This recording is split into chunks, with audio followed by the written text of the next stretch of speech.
예, 안녕하십니까. 저 해양환경관리공단에서 근무하는 고영설이라고 합니다.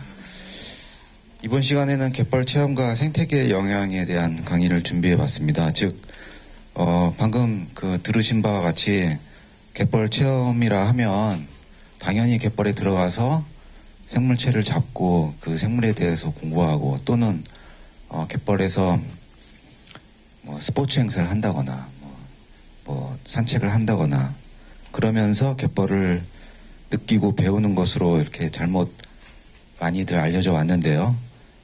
제가 어떤 기회가 돼가지고 갯벌 체험이 생태계에 어떤 영향을 미치는지에 대해서 연구를 하게 됐고요.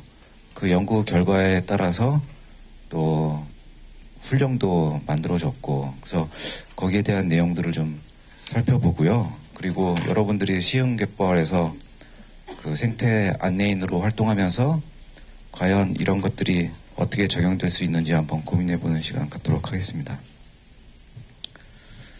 우리나라 갯벌이 다른 나라 갯벌과 여러 가지로 많이 차이가 납니다. 제가 직업상 되게 많은 나라를 다니게 되는데요. 우리나라 사람들이 잘못 생각하고 있는 것 중에 하나가 우리나라 서해안과 남해안에 갯벌이 너무 흔하게 있다 보니, 그러니까 바닷가에 가면 서해안과 남해안에는 당연히 갯벌이 먼저 보이는 것 때문에 어느 나라나 바다가 있는 나라면 갯벌이 있을 거라고 생각을 하고 그 갯벌이 우리나라 갯벌과 별 차이가 없을 것이다라는 생각을 갖게 되는데요. 실제로 바다가 있는 다른 나라에 가보면 그렇지 않다라는 것을 아마 알게 될 것입니다. 그래서 그 바다의 풍경이 우리나라와 많이 다르다. 그 다른 게 뭐냐면 갯벌이 별로 없다라는 거죠. 그래서 우리나라가 가지고 있는 이 갯벌이 다른 나라 갯벌과 다르다는 점 이외에도 갯벌이 많은 나라에 있지 않다라는 거. 그래서 우리가 가지고 있는 이 갯벌이 얼마나 큰 자연적인 유산이고 그리고 잘 가꿔야 될 것인지에 대해서 미처 잘 생각하지 못하는 경우가 많습니다. 2004년도, 5년도부터 우리나라가 주 5일제 근무가 이제는 조금씩 확산되기 시작하고 그리고 여러분들 자녀들 다 학교 다니던 시절을 다 생각해 보시면 격주로 토요일을 이제 쉬게 됐죠. 그래서 한 주는 학교를 가고 한 주는 학교에 안 가되 학교에 안 오는 대신에 어떤 체험 활동을 했다라는 보고서를 쓰게 되면 수업으로 인정해 이렇게 주는 그런 시기가 있었습니다. 그리고 직장 다니시는 분들도 토요일을 쉬게 되니까 그 쉬게 되는 토요일 날 또 아이들이 쉬니까 그 아이들을 데리고 어디론가 자꾸 의무적으로 가야 되는 그런 시기가 있었어요. 그때 갑자기 주목을 받게 된 게 갯벌입니다. 그래서 부모님들이 아이들을 데리고 그리고 유치원에서 유치원 선생님이 아이들을 데리고 그리고 초등학교 과학 선생님이 아이들을 데리고 자꾸 주말마다 갯벌을 가게 돼서 갯벌에서 이루어지는 체험 활동이 굉장히 급증했어요. 전에는 학교를 다니느라고 미처 생각하지 못했던 것을 갯벌에 초점이 쏠리면서 많은 사람들이 갯벌을 방문하게 됩니다. 그러다 보니까 어느 지자체에서는 갯벌 스포츠를 지역 축제로 만들어서 모 군에서는 갯벌 올림픽이라는 그런 거창한 행사를 준비를 하게 됩니다. 그래서 2박 3일 동안 갯벌에서 축구도 하고 씨름도 하고 여러 가지 그 스포츠 행사를 하면서 올림픽이라는 그 제목을 달고 진행이 됐는데 제가 그때 이제 외국에서 공부해서 한국에 와서 이제 몇 년 안 될 때 그 연구자의 입장으로 봤을 때는 그러한 행사가 이루어지는 갯벌이 참 좋은 연구 재료더라고요. 그래서 2박 3일 동안에 집중적으로 갯벌에서 인간의 활동이 있을 그 당시에 어떤 그러니까 갯벌 생태계에 어떠한 영향이 있었는가를 알아보는 되게 좋은 기회가 됐어요, 저한테는. 그래서 그 스포츠 행사장과 그 행사장으로 이용하지 않은 갯벌을 이렇게 서로 비교해가지고 굉장히 재미나게 연구를 했는데 그 연구 결과가 저도 많이 놀랬고 많은 사람들이 놀랐기 때문에 그 연구 결과를 이렇게 응용을 해가지고 갯벌 체험에 관한 워크숍을 전국에서 많이 하게 되고요.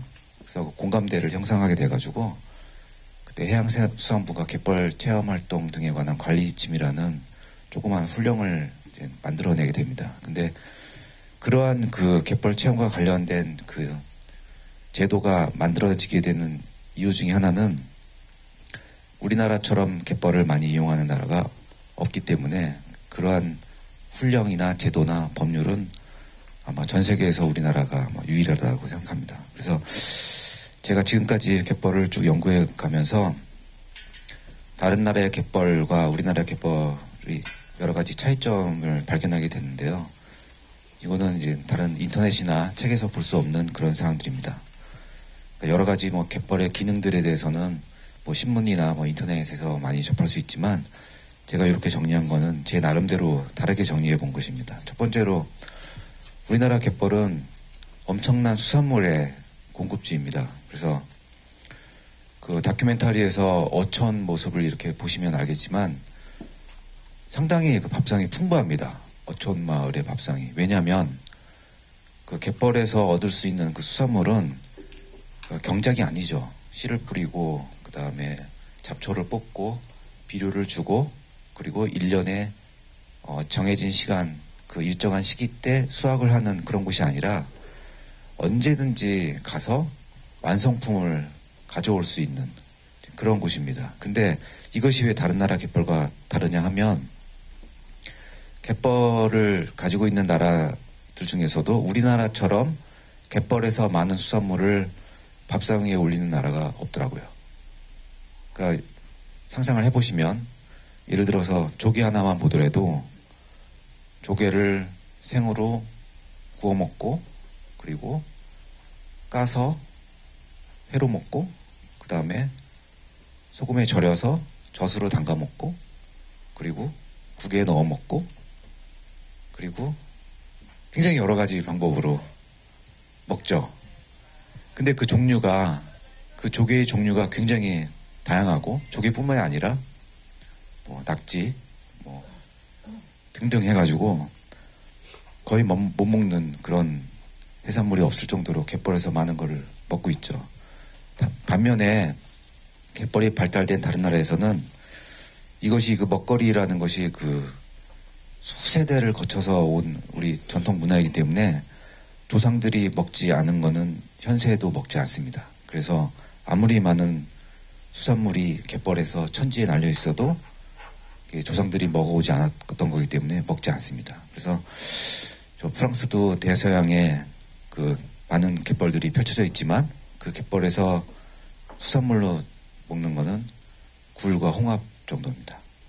그 반면에 우리나라는 너무나 많은 종류의 조개와 해산물을 먹는다는 거죠. 그런 면에서 되게 차이점이 있고요. 그리고 우리나라 갯벌은 되게 접근하기 쉽다고 생각합니다. 그래서 유치원 아이부터 어른들에 이르기까지 그리고 학생이건 일반인이건 모두가 다 갯벌에 들어가고 싶어 하죠. 근데 갯벌을 바라보는 시각이 우리나라만큼 이렇게 들어가기 쉽다라고 생각하는 나라는 별로 없어요. 예를 들어서 미국 같은 경우는 그 서해안에 이렇게 미국 서해안에 펼쳐져 있는 갯벌에 이렇게 가보면 사람이 갯벌에 들어가서 활동하는 걸 전혀 본 적이 없어요. 그 반면에 물범이라던가 물새, 수달 이런 것들이 이제 갯벌을 이용하지 사람이 들어가서 활동하는 부대가 아니에요. 그래서 그 사람들이 생각하는 갯벌은 들어가면 되게 위험하다라는 생각을 합니다. 반면에 우리나라는 상당히 들어가기 쉽다라고 생각하죠. 그래서 갯벌에 대한 논문들을 보면은 이렇게 서론에 그 외국의 논문들을 보면은 갯벌은 상당히 연구하기가 쉽지 않다라고 써요.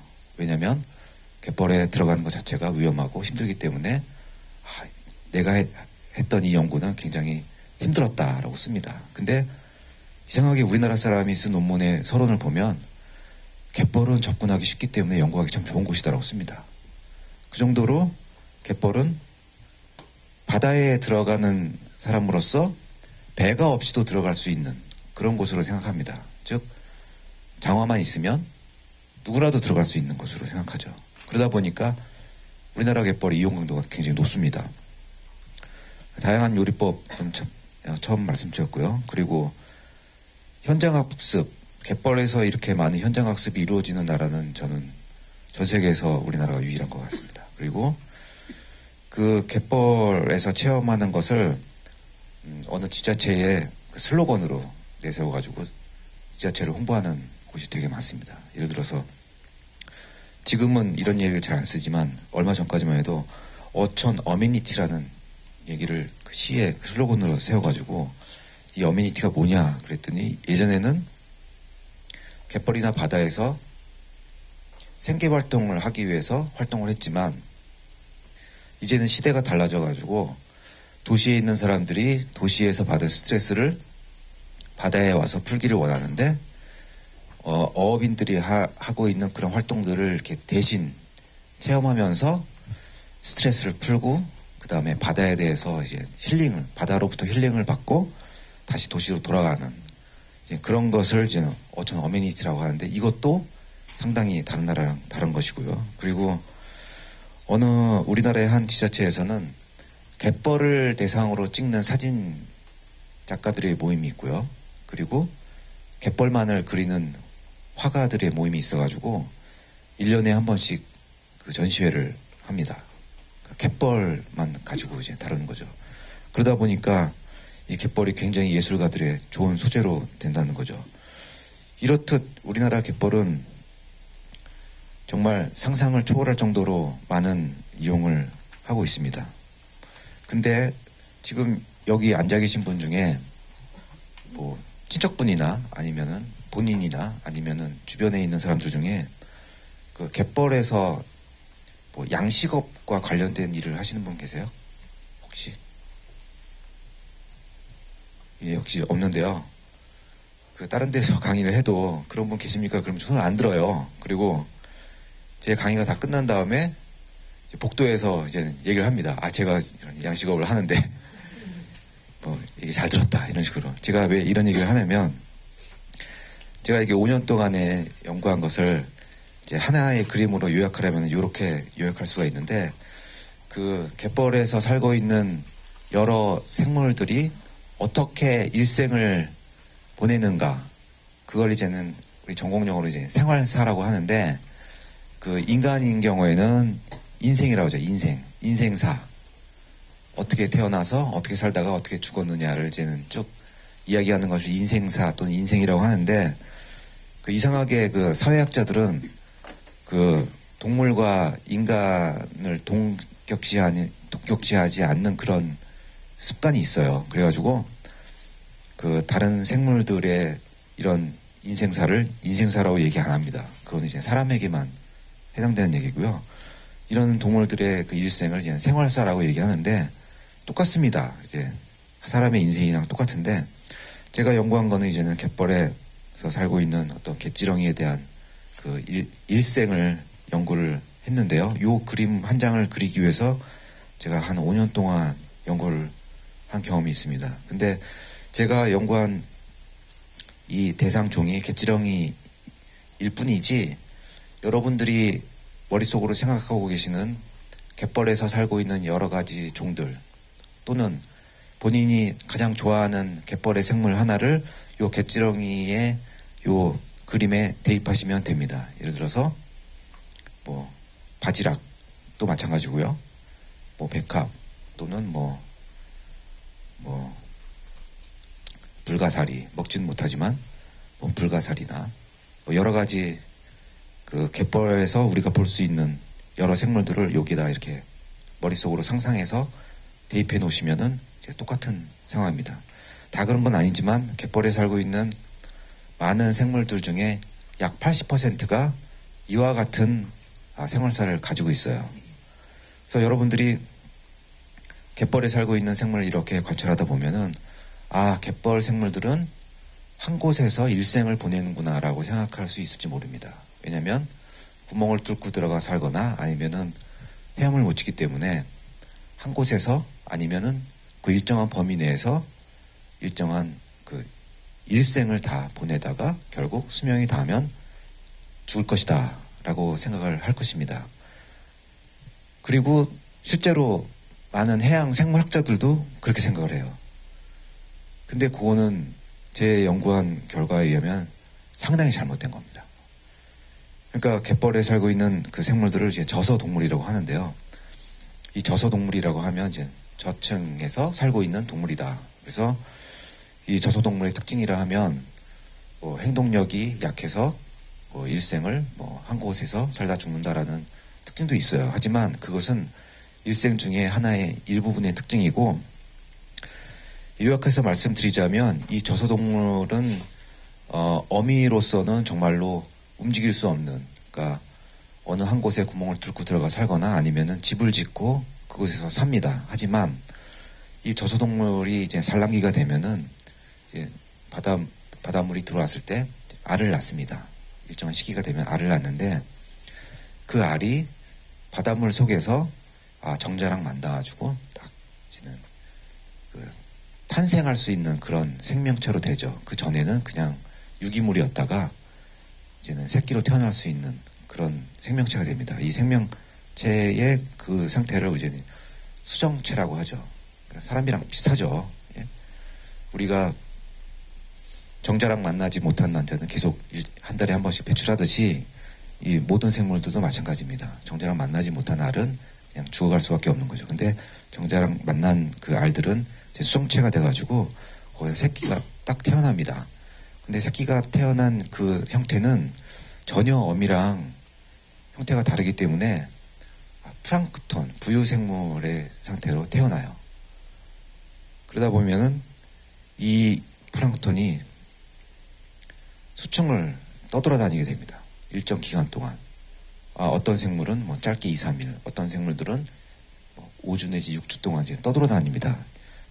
떠돌아다니는 여러 가지 이유 중에 하나는 얘네들이 새끼를 낳아가지고 그 새끼가 다시 어미로 크는 그런 역할도 하지만 많은 다른 생물체들의 먹이로 제공을 합니다. 그러면서 물속에서 조금씩 자라게 되죠. 그러니까 이제 갯벌 생물들은 과거에 부유생물이었다라는 것이죠. 그래서 이 부유생물이 점점점 이제 형태가 커지고 무거워지고 하면서 점점 체중이 많이 나가게 됩니다. 그래서 수층을 계속 떠돌다가 어느 시기가 되면은 이제 바다의 바닥으로 가라앉게 되죠. 딱 가라앉게 되면은 그때부터 이제는 이제 저서생물의 생활을 하는 겁니다. 그러니까 그 사람이랑 많이 다른 게 우리는 새끼를 거의 한 번에 하나밖에 갖질 않죠. 근데 이렇게 좀 열악한 동물들은요, 한 개체가 수만 개의 알을 낳습니다. 어떤 경우에는 수십만 개의 알을 낳고, 그러다 보니까 이게 수정률이 좋지 않기 때문에 많은 알을 낳는 거예요. 왜냐면은 자기가 종족 번식을 하려는 그런 본능이 있기 때문에 이런 여러 가지 그 열악한 환경에서 새끼를 낳으려면 알을 많이 낳아야 되겠다라는 그런 본능이 있어서 많은 알을 낳습니다. 그래서 여러분들 뭐 조기 보시면, 조기 알 찼을 때 보시면 알들 엄청나지 않습니까? 그게 뭐냐면 그 조기 한 마리가 되기 위해서는 그 정도의 알을 많이 낳아야지 다시 이제는 한 마리의 성체 조기로 돌아온다는 그런 의미거든요. 그래서 이런 새끼들이 저서동물인지 모르고 부유 생활을 계속하다가 어느 순간에 딱 깨닫게 되죠. 그래가지고 저층으로 딱 떨어지는 그런 순간이 있습니다. 이때부터 이제는 내가 바닷물 중에 떠들어 다녔지만 나는 결국 부유생물이 아니었구나. 나는 저서동물이었구나. 라는 그런 시기를 겪게 되죠. 그것이 이제는 우리 인간으로 보면 이제 사춘기에 해당하는 겁니다. 사춘기에 해당하면서 내가 왜 태어났을까? 내가 어떻게 살아야 될까? 이런 걸 고민하게 되는데 얘네 갯벌 생물들도 그런 시기를 겪게 돼요. 그래서 바닥에 딱 도착을 하게 되면 그때부터 다시는 수층으로 돌아가지 못합니다. 그래가지고 거기서 집을 짓거나 아니면 굴을 파고 살게 되면서 어느 일정 시기가 되면 다시 어미로 돌아가게 되죠. 이런 그 순환이 계속 이제 돌아가는 것이 이제 갯벌 생물의 특징입니다. 제가 이렇게 좀 어려운 얘기를 길게 한 이유는 뒤에 가면서 알게 될 것입니다. 그래서 오랫동안 우리나라 사람들은 그 저서동물, 즉 그 갯벌에 살고 있는 생물들이 바닷물에서 발견되지 못할 거라는 그런 선입견이 있었어요. 그래서 제가 이런 연구를 했습니다. 배를 타고 바다에 나가서 플랑크톤을 잡는 그런 그물이 있습니다. 과학자들만 쓰는 그물이 있는데요. 이렇게 생겼습니다. 그래서 부위를 달고 이제 배에서 이제는 줄을 매가지고 일정 기간 동안 이 그물을 끌어요. 그러면은 요 가운데에 로켓 같은 그런 장난감 같은 게 걸려 있는데 이것이 이제 그 물이 지나가는 양을 잴 수 있는 그런 기계입니다. 그래서 프로펠러가 이렇게 돌아가면은 이제 번호가 이제는 돌아가게 되죠. 그래서 제가 번호를 적게 되면 얼마만한 양의 해수가 여기를 통과했느냐를 이제 계산할 수가 있죠. 그러면은 그 볼륨당 몇 마리의 부유생물이 나왔느냐를 이제 발표를 하게 됩니다. 그래서 이게 끝에 이렇게 모아집니다. 모아져서 통에 이제 담게 되죠. 그러면 이제는 제가 이렇게 조사선을 타고 이런 일을 하게 되면 그 선박에서 일하시는 분들이 아니 이게 뭐라고 이걸 가져가냐 그러는데 이것을 이제는 실험실에 가서 현미경으로 이렇게 보게 되면 이렇게 갯벌에서나 볼 수 있는 그런 갯지렁이들이 어린 단계에서 그 바닷물 속에서 이렇게 포함되어 있는 것을 볼 수가 있습니다. 그래서 이렇게 보시면 다 그게 그건 같지만 크기도 작고 현미경으로밖에 볼 수 없는 크기지만 제가 이렇게 보면은 이름을 다 알 수가 있어요. 왜냐면은 그 우리도 그렇지 않습니까? 그 아이를 낳는데 아빠 엄마를 전혀 닮지 않았다. 그러면 좀 문제가 생기죠. 근데 뭐 발가락이 닮았다. 뭐 코를 닮았다. 뭐 그러면은 되게 좋아하죠. 부모님들이. 이런 것도 굉장히 크기는 1mm 이하로 작지만 이렇게 보시면 어미의 모습의 어느 부분을 이미 닮고 있습니다. 그래서 머리의 어느 부분을 닮고 있다거나 아니면은 뭐 지느러미를 닮는다거나 뭐 이런 식으로 돼가지고 얘네들이 컸을 때 어느 갯지렁이가 될 것이다라는 걸 알 수가 있죠. 그리고 이런 단계를 지난 그 부유 유생 단계의 갯지렁이, 그러니까 제가 지금 갯지렁이 예를 드는 것이고요. 여러분들이 생각하는 굉장히 많은 갯벌에서 살고 있는 생물들이 이런 식의 시기를 거친다는 거죠. 저는 또 갯지렁이만 연구했기 때문에 갯지렁이를 자세히 예를 드는 겁니다. 그렇게 되면 이런 부유 생활을 하던 생물체들이 결국 바다의 바닥에 도착한다고 했죠. 근데 갯벌도 일종의 바다죠. 물론 하루에 2번씩 우리한테 모습을 드러내긴 하지만 또 반대로 하루에 2번씩 물이 차 있는 바다입니다. 그렇기 때문에 갯벌도 우리가 쉽게 생각하는 해저 생태계죠. 바다의 바닥 생태계. 근데 항상 물이 차 있는 곳은 우리가 배를 타고 나가서 연구를 하지만 갯벌은 걸어 들어갈 수 있는 그런 곳이죠. 그래서 제가 갯벌 연구를 하면서 갯벌 표면에 있는 생물들을 관찰하기 위해서 깊이 1cm 정도의 퇴적물을 제가 이렇게 긁어서 갑니다. 가서 실험실에서 현미경으로 보게 되면 이렇게 조금 더 큰 단계의 생물들을 만날 수 있어요. 그래서 아까는 부유생식이 아주 작은 개체들이기 때문에 현미경으로 거의 좀 분간하기 힘들지만 이 정도 되면 크기만 작을 뿐이지 어미의 모습을 거의 갖추고 있습니다. 그래서 제가 어떤 갯지렁이다, 어떤 종이다라는 것을 쉽게 판별을 할 수가 있어요. 자, 지금까지 정리를 하자면 갯벌에 살고 있는 많은 생물체들이 새끼 단계에서는 부유 생활을 한다는 것. 그 부유 생활을 함으로써 바다를 어느 일정 기간 동안 떠돌아다닌다는 거죠. 그러다가 일정 시기가 지나면 바닥에 도착을 한다. 도착한 모습들은 이 정도이고 여전히 크기는 작아서 눈으로 보이지 않는다는 거죠. 이러한 단계의 생물체들이 이제 자라기 시작합니다. 자라기 시작해서 우리의 눈으로 보일 수 있는 크기로 자라는 단계까지 가려면 오랜 시간 동안 이제 시간이 걸리는데요. 우리 연구자들은 이제 갯벌에 나가서 이런 깡통 같은 걸 이제 꽂아가지고 이게 별거 아닌 것 같이 보여도 이게 국제 표준화된 채집 기계입니다. 깡통 같은 걸 꽂아가지고 이제는 삽으로 파서 그것을 이제는 그 마대에 담아서 끌고 나옵니다. 끌고 나와서 1mm 구멍이 뚫려 있는 체에 이렇게 물과 함께 잘 걸러서 이제 실험실로 가지고 오면 실험실에서 연구원들이 이제 그 생물체들을 이제 눈에 보일 수 있는 크기의 생물체들을 핀셋으로 하나하나 이제 골라냅니다. 이제 그렇게 해서 우리가 이제는 보는 것들이 이렇게 이런 개치렁이들과 뭐 조개와 불가사리들을 만날 수 있는 것이에요. 자, 우리나라 갯벌의 특징은 첫 번째로 이제 수산자원의 창고다라고 말할 수 있습니다. 그래서 그 갯벌 여러분 다 아시겠지만 갯벌은 개인이 소유하지 못합니다. 우리나라 갯벌은 전부 다 공유 수면이기 때문에 정부가 소유하고 있고 정부가 관리를 해요. 하지만 이렇게 어업인들에게 일정 구역을 이렇게 해가지고 어업 허가를 내줍니다. 3년, 5년, 내지 10년 이런 식으로 허가를 내주는데 개인한테 허가를 내주는 경우도 있고 공동체에게 허가를 내주는 경우도 있어요.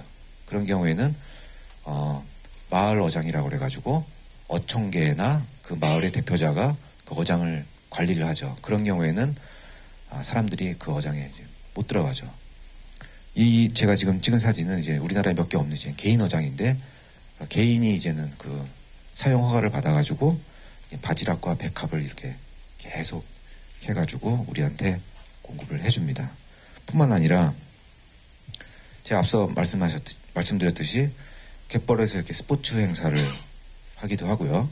그리고 오른쪽 그림 보시면은 그 갯벌에서 하는 극기훈련 아마 1박 2일이나 이런 데서 많이 봤을 겁니다. 그래서 이제 갯벌을 이용해서 뭐 극기훈련이라던가 뭐 오락 프로그램 그런 거를 만드는데 이것도 이제는 돈을 내고 한다는 거죠. 우리가 회사에다가 돈을 내고 우리 그 회사 신입사원들 극기훈련 좀 시켜달라고 그러면서 이제 돈을 내고 이런 훈련을 갯벌에서 받기도 하고 그리고 이젠 다 아실 겁니다. 이제 보령 머드 축제의 행사 일환으로 갯벌 마라톤도 수차례 했었죠. 그리고 그 오른쪽 밑에 보시면은 그 갯벌 탐구학습이라고 해가지고 갯벌에서 많은 체험활동들이 이루어집니다.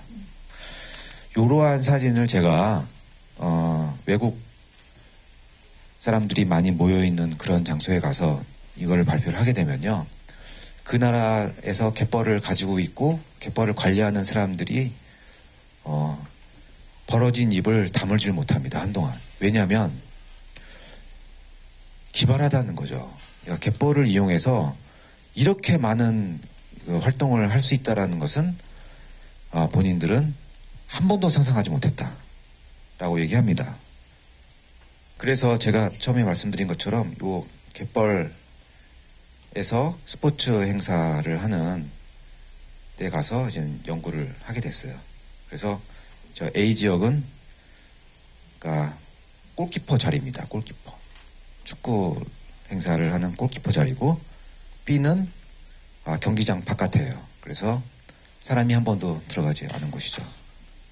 그래가지고 2박 3일 동안 아주 엄격한 아주 혹독한 체험활동을 한 곳을 A라고 생각하고 B는 이제는 자연 갯벌이라고 생각하고 두 개의 지역을 지금 비교를 해봤어요. 그래서 보시면은 무슨 그림인지 잘 모르겠지만 왼쪽 막대 그래프의 왼쪽에 빨간색은 골키퍼 자리입니다. 그리고 연두색은 그 사람이 들어가지 않은 갯벌의 그 저소동물의 그 마리수, 개체수를 쭉 비교한 거예요. 보시면은 그 왼쪽에 빨간색 그래프가 항상 낮게 나타나죠. 그거를 이제는 다른 방법으로 이제 그래프를 한번 그려봤고 그거를 좀 더 알기 쉽게 그래프를 그려보면 요것이 이제 위에 있는 그래프가 이제는 그 100이라는 것은 체험을 했던 곳과 체험을 하지 않은 곳의 개체수가 똑같이 되는 시점을 이제 100%로 놓은 겁니다. 그래서 100%보다 아래로 그래프가 내려가면 골키파 위치에 그 생물이 항상 적다라는 거고요. 그리고 100이랑 만나게 되면 비슷하게 됐다. 그리고 100보다 넘어가게 되면 자연 상태보다 더 좋아졌다라는 의미입니다. 보시면 330일, 360일까지도 100보다 밑에 있죠. 그러니까 한 번도 밟지 않은 갯벌에 비해서 개체수가 회복이 되지 않는다는 겁니다. 그 기간이 1년 가지고는 안 된다라는 그런 얘기고요. 그것이 100%와 한 번 만난 적이 있었는데 이제 130일 걸렸는데 이제 회복이 됐다라고 하기에는 무리가 있는 게 또 다시 그래프가 밑으로 처지게 되죠. 그러니까 회복되지 않았다는 것이고요.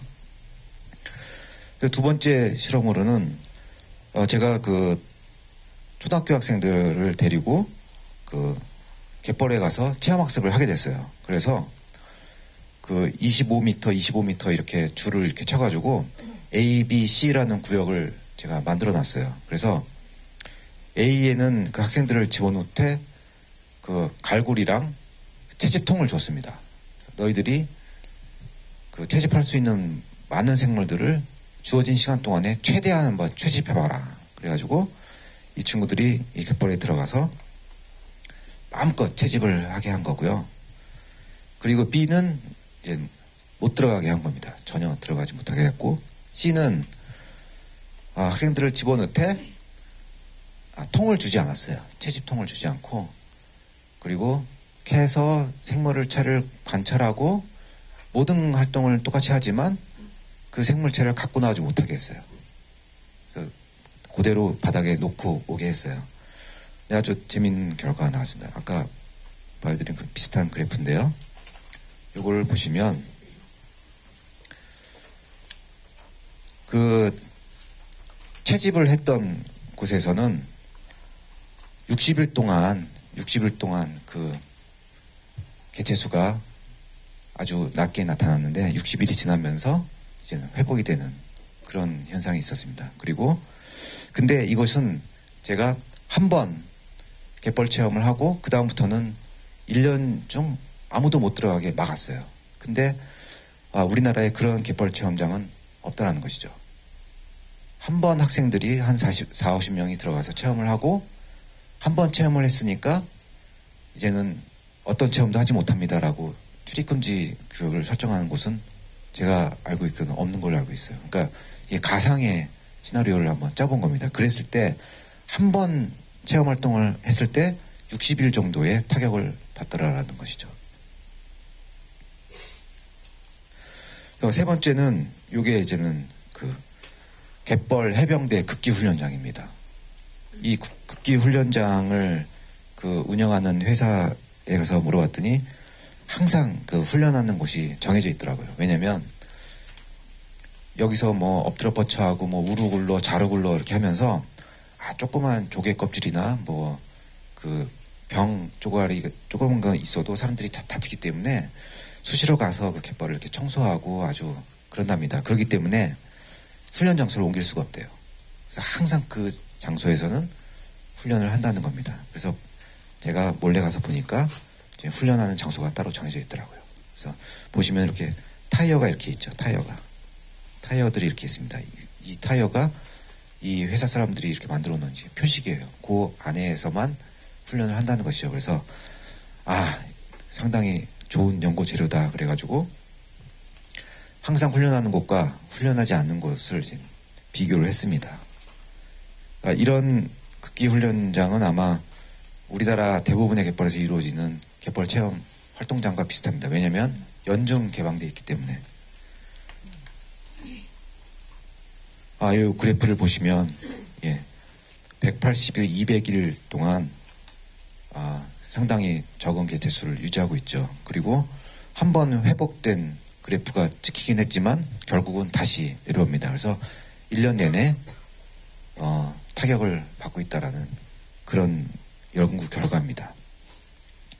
그래서 정리를 하자면 이틀 동안 갯벌에서 스포츠 행사를 한 경우에는 81% 회복되는데 3개월이 걸리고요.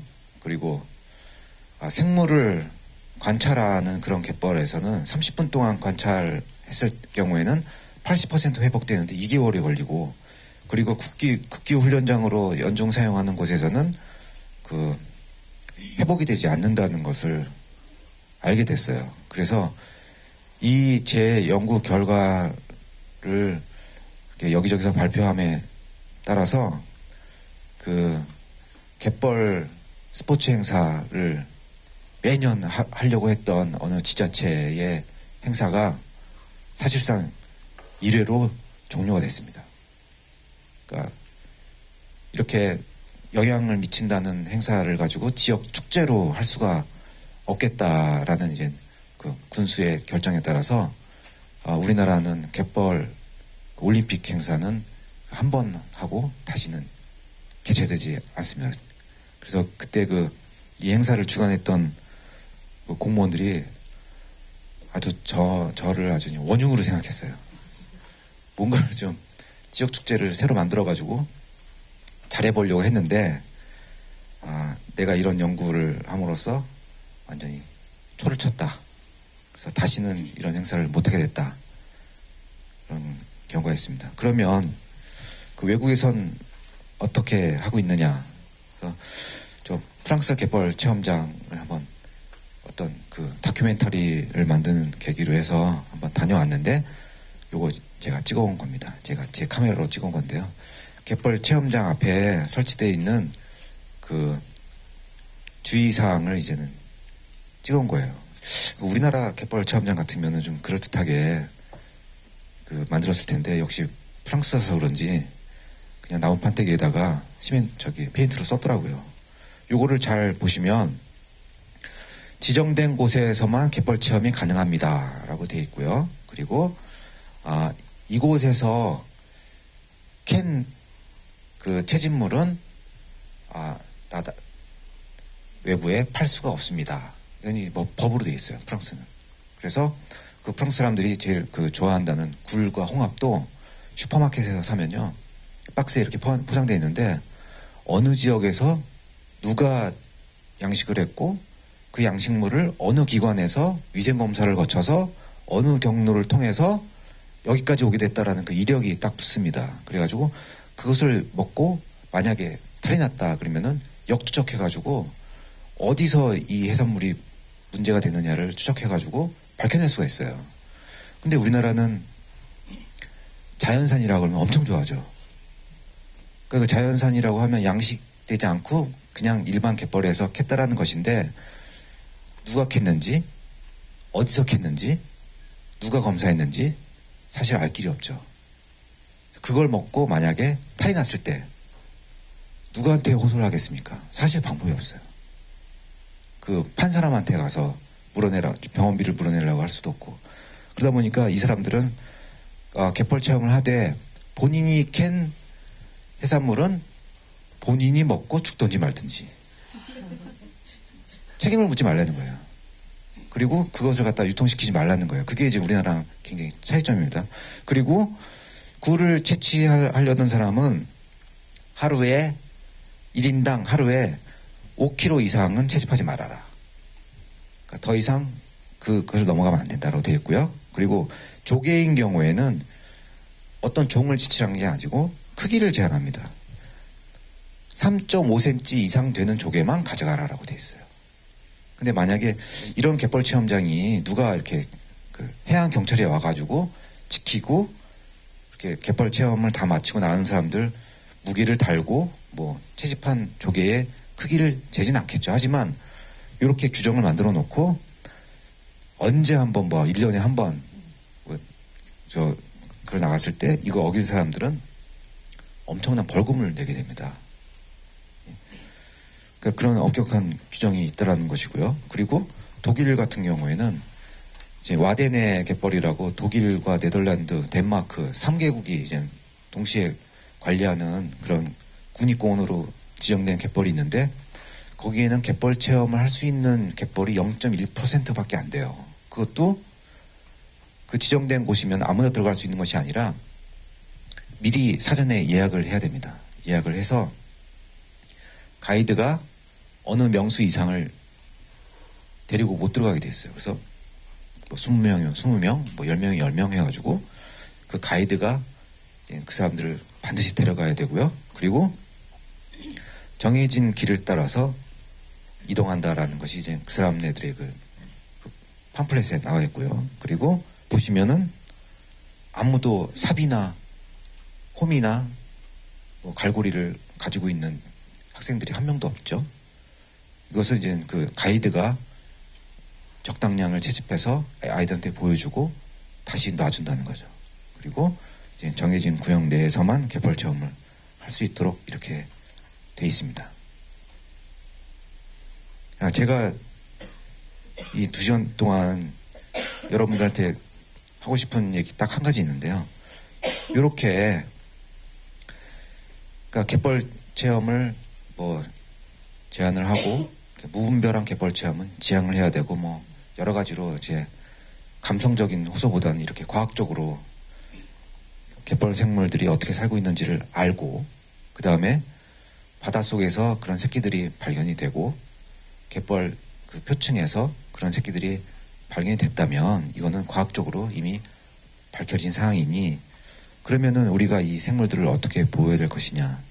우리는 그냥 아무 생각 없이 갯벌에 들어가서 산책을 한다거나 아니면은 그 발바닥에 느끼는 그 부드러운 흙의 그런 것 그리고 뭐 좋은 공기를 마시면서 산책하고 또는 아이들한테 생물 한 마리를 더 잡기 위해서 이리저리 갯벌을 다니지만 그럴 때 이런 많은 활동들로 인해서 우리가 눈에 보이지 않는 그 어미가 되기 위해서 상당한 오랜 시간을 걸려야 되는 이런 단계의 생물들이 죽을 수 있다는 거죠. 그리고 더군다나 그 갈고리나 호미를 가지고 그 갈고리나 호미를 아이 손에 쥐어서 갯벌에 넣는 순간 이미 다 자란 갯지렁이나 조개나 그런 성체들, 새끼를 낳아야 되는 그런 성체들까지도 다 죽을 수 있다는 거죠. 그래서 저는 아무 이유 없이 아무 목적 없이 갯벌에 들어가는 것은 이런 생물체들을 죽이는 일이라고 생각을 하는 거죠. 특히 주의해야 될 사람들이 뭐냐면 발 크기가 큰 사람들, 장화 사이즈가 큰 사람들, 그리고 몸무게가 많이 나간 사람들 특히 조심하셔야 됩니다. 제가 연구한 결과에 의하면 많이 밟은 갯벌들에서는 이러한 어린 단계의 갯벌 생물의 사망률이 89%나 됩니다. 그 중에서 겨우 살아남은 생물들도 많이 다치게 되죠. 어린 단계에서 훼손을 입게 되면요, 연고를 발라줄 수도 없고 우리가 데일밴드를 붙여줄 수도 없는 그런 상황이기 때문에 감염이 돼가지고 금방 죽습니다. 조금이라도 상처가 나면요. 그리고 이제 다른 생물의 먹이가 되기도 하고요. 그래서 저는 이제 여기 강의를 오면서 좀 다행이다라고 생각을 한 건 뭐냐면은 제가 이런 강의를 만약에 다른 뭐 무안갯벌이나 뭐 서천갯벌이나 이런 데서 하게 되면은 상당히 이 강의를 받으시는 분이 그러면 어쩌란 말입니까? 우리 보러 갯벌 생태 안내를 하라면서 이런 강의를 하면서 그럼 우리 보러 어떡합니까? 라는 그런 또 질문을 받아요. 거기에 대해서는 제가 다음 시간에 말씀을 드리겠지만 다행히도 시흥 갯벌은 사람이 들어갈 수 있는 그런 갯벌이 아니죠. 상당히 갯골의 경사가 급하고 그리고 한번 들어가서 사고가 나면 이제 큰 사고가 날 수 있는 곳이고 그렇기 때문에 시흥에서 이제 탐방로를 만들고 전망대를 만들고 그래서 이제 간접적으로 보고 느끼고 그리고 실제로 하는 체험은 이제는 소금 체험 정도 돼가지고 전혀 이제 갯벌하고는 생물체하고는 관련이 없는 그런 곳이죠. 그렇기 때문에 많이 이제 그런 질문이나 그런 부딪히지 않겠지만 여러분들이 혹시라도 요 생태 안인 교육을 받고 혹여라도 갯벌에 직접 들어가는 그런 갯벌에 가서 안내를 할 그런 경우가 있으면은 이런 거를 염두에 두셔야 됩니다. 그렇지 않으면 여러분들은 갯벌을 망치는 안내인이 될 수도 있어요. 그러니까 어떤 방법으로 체험 활동을 유도하느냐에 따라서 갯벌을 보존하고 아니면은 갯벌을 망칠 수가 있어요. 근데 그것이 우리는 갯벌을 보존하는 생태 안내인입니다. 뭐 갯벌은 당연히 보존해야 되죠. 뭐 어쩌고저쩌고 말로만 할 것이 아니라 실천해야 되는데 그 실천이 그렇게 어려운 게 아니라는 거죠. 그 실천하는 방법에 대해서는 제가 다음 시간에 알려드리겠습니다. 잠깐 쉬었다가 보겠습니다. 자, 이어서 하겠습니다. 그렇다면 그런 질문을 받습니다. 그러면 이렇게 들어가서 밟는 것만으로도 그 발밑에 있는 생물들이 죽는다는데 그럼 언제 안 들어가야 되느냐? 그 집중적인 그 새끼들이 있는 그 집중적인 시기가 있느냐라는 질문을 받죠. 근데 이제는 저도 연구를 했지만 요게 이제 외국에서 나온 논문인데 그 산란기를 조사한 그런 논문입니다. 되게 오래된 논문인데 이 이후로는 이와 비슷한 논문이 나오지 않더라고요. 그래서 연구자가 없어서 그런지 보시면 그 어느 한 시기에 몰려서 산란하지 않는다라는 것이죠. 그게 뭐냐면은 예를 들어서 우리가 봄철 한두 달 정도만 잘 참으면 1년을 잘 써먹을 수 있다가 아니라 참 그 해양생물들의 산란 시기가 다 제각기 달라가지고 어느 일정 시기만 보호해서는 안 된다는 거죠. 여기 보시면은 좀 어려운 사항이긴 한데 그 지중해에 살고 있는 이런 해양생물들은 산란 시기가 되게 그 봄철이고요. 그리고 요 스칸디나비아 이쪽에 있는 생물들은 가을철에 이렇게 산란을 한다는 거예요. 같은 종이라도 사는 곳이 다르면 산란 시기가 다르다는 그런 좀 어려운 논문인데요. 제가 이 것을 보여드리는 이유는 저도 요 똑같은 방법으로 우리나라에서 그 산란 시기, 즉 갯벌 표면에서 나오는 그 어린 단계의 갯벌 생물의 새끼들을 표시를 해봤는데 비어있는 달이 별로 없어요. 비어있는 달이라 하면 12월과 1월 정도가 빕니다. 그때는 너무 추워서 잘 산란하지 않는 것 같아요. 그렇다면 또 12월과 1월에는 또 잘 안 들어가지 않습니까? 우리가 추워서 갯벌에. 그러다 보니 2월에서 11월 사이에는 어느 시기도 놓칠 수 없다라는 그런 결론에 도달했어요. 그래서 한번 훼손돼서 개체수가 많이 줄어들거나 아예 없어진 그런 갯벌들이 어떻게 회복되는가를 이제 제 머릿속에 있는 거를 이제 모시고 한 건데요. 실제로 너무나도 많은 그 체험 압력 때문에 완전히 그 무생물화된 갯벌들이 있었어요. 아마 신문에서 보셨을 겁니다. 강화도의 동막갯벌 체험장이라고 서울에서 가깝고 그 다음에 뭐 관광버스 빌려가지고 뭐 1시간 정도면은 오니까 수도권에서 제일 체험하기 좋은 갯벌이다라고 그래가지고 동막갯벌에 주말에 이렇게 가보면 관광버스가 한 30-40대가 늘어져 서 있고요. 그리고 그 앞에 있는 뭐 가게, 편의점, 뭐 칼국수 집들이요. 굉장히 좋아했어요. 근데 그렇게 3-4년을 공개를 하다 보니까 아마 뉴스에서 많이 보셨을 겁니다. 개 한 마리도 없는 갯벌이 돼버렸어요. 그러니까 2시간, 3시간을 아무리 호미를 들고 걸어다녀 봐도 개 한 마리 만나기 어려운 그런 갯벌이 돼버렸죠. 그래가지고 그 동막갯벌이 완전히 갯벌 체험장이 누군가에 의해서 폐쇄된 것이 아니라 아예 발길이 끊어진 그런 갯벌이 됐어요. 그래가지고 그것이 그 시사하는 바가 좀 큽니다. 한번 망가진 갯벌은 좀 오랫동안 회복되는 데 시간이 걸려요. 그래서 그 왼쪽에 있는 그 갯벌이 이제 완전히 훼손된 갯벌이라고 생각하시면 그 옆에 있는 그 훼손받지 않은 갯벌에서 살고 있는 다른 생물체들이 이렇게 이사 와주면 좋겠죠. 여기는 밀도가 많으니까 밀도가 없는 곳에 와서 살아주면 그 갯벌이 살아나지 않을까. 근데 불행하게도 갯벌의 그 뻘이나 모래로 된 갯벌에서 사는 생물들은 공간 경쟁을 하지 않습니다.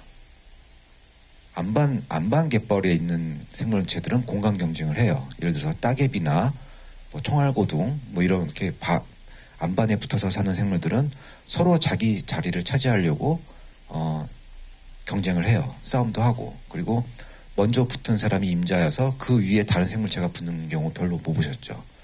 그 정도로 경쟁이 치열하지만 이렇게 연성 갯벌이라고 하거든요. 이렇게 무른 갯벌, 뻘이나 모래로 된 갯벌에서는 공간 경쟁을 할 정도로 이 생물체들의 그 공간적인 그 스트레스가 없어요. 왜냐면 3차원이기 때문이죠. 옆에 뭐 다른 종이 있으면 조금만 옮기면은 또 빈 공간이 나오고 또 옆에 있으면 또 깊이 들어가면은 또 밑에 생물이 없는 겁니다. 그래서 옆에 살았던 생물들이 이사 올 가능성은 거의 없다. 그 두 번째 가능성은 뭐냐면 수층을 떠돌아다니던 새끼 단계의 그 부유 생물체들이 어느 시기가 돼서 그 훼손된 갯벌 위에 착륙을 해주면 그 생물들이 살아나는 방법밖에 없다라는 거죠. 근데 그 기간이 오래 걸린다는 거예요. 그래서 우리가 갯벌에 한두 달 안 들어갔다라고 해가지고 그 갯벌이 살아날 리는 없다라는 거죠. 또 이제는 그 이듬해 다음 달에 나오는 새끼들이 또 다른 사람에 의해서 밟히면 그 종들이 사라지는 거고 또 뭐 C라는 종이 또 산란해서 착륙했을 때 또 뭐 어느 초등학교 애들이 가서 밟아버리면 그 종이 이제는 없어지는 거고 그런 식으로 계속 악순환이 된다는 거죠.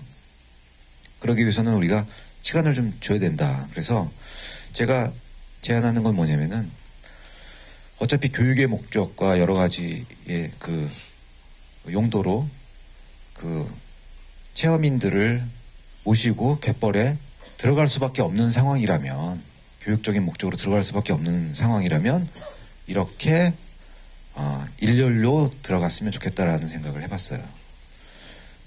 예를 들어서 이제 100명이 일렬로 들어간다고 생각해 보세요. 그러면은 좌우 한 1m 정도 되는 갯벌에 대해서는 뭐 안타깝지만 어쩔 수 없이 훼손이 되겠죠. 그 표면에 살고 있는 생물체들이 이제는 사람에 의해서 훼손을 당하겠죠. 하지만 그 1m 좌우 1m 정도 되는 그 직선거리 이외에는 우리가 훼손할 리가 없죠. 근데 100명의 체험객을 데리고 자 일렬로 쓰세요라고 한 다음에 손에 손을 잡고 동시에 횡대로 들어간다고 생각해 보세요. 그러면은 한 50m 정도 되는 그 면적이 들어갔다 나오는 면적 전체가 다 훼손된다는 겁니다. 그래서 그 과거에 독일 갯벌에서 왜 가이드가 일렬로 인솔을 하는가에 대해서는 이유가 있었다는 거죠. 그리고 실제로 그 어업인들이 그 공유수면을 이렇게 허가를 내서 그 양식장을 운영하는 사람들은 들어갔다가 나오는 길이 정해져 있습니다. 한번 상상을 해보세요. 어업인들이 다니는 길은 따로 있더라. 그래서 거기다가 뭐 벽돌을 이렇게 놓는다거나 아니면은 조개 껍질을 계속 부어가지고 길을 만듭니다. 그래서 그 길 따라 들어가서 조개를 채취해서 그 길 따라 나오는 거죠. 그래서 어업인들이 갯벌을 훼손하는 경우는 거의 없었더라라는 것이죠. 그리고 뭐 경운기를 타고 들어가는 길도 정해져 있고 그리고 경운기를 타고 나오는 길도 정해져 있고 항상 일렬로 들어갔다가 일렬로 나온다는 거죠. 요거만 지켜주신다면 좌우에 있는 갯벌들은 고스란히 보존이 되는 거죠. 그래서 예를 들어서 어느 갯벌에 생태 안내인이 5명이 만약에 활동을 하고 그 5명이 순차적으로 그 탐방객들을 데리고 갯벌에 들어간다면 5명들끼리 약속을 하면 되죠. 우리 이 갯벌 체험장은 여기서 시작해서 이렇게 들어가서 보고 일렬로 다시 들어왔던 길로 나오기로 합시다. 라고 하면 그 갯벌 체험장은 그 통행로를 제외한 모든 갯벌들은 훼손이 되지 않는 거예요. 그렇다고 해서 그 체험을 이런 식으로 일렬로 들어간다고 해서 될 것이냐라고 해서 두 번째로 제가 제안을 한 건 뭐냐면은 이렇게 A, B, C 구역 또는 뭐 가나다 구역으로 나눠가지고 순차적으로 갯벌을 사용하자는 겁니다. 요거는 조금 어려울지 몰라도 아마 다른 분들이 강의를 해주실 거예요.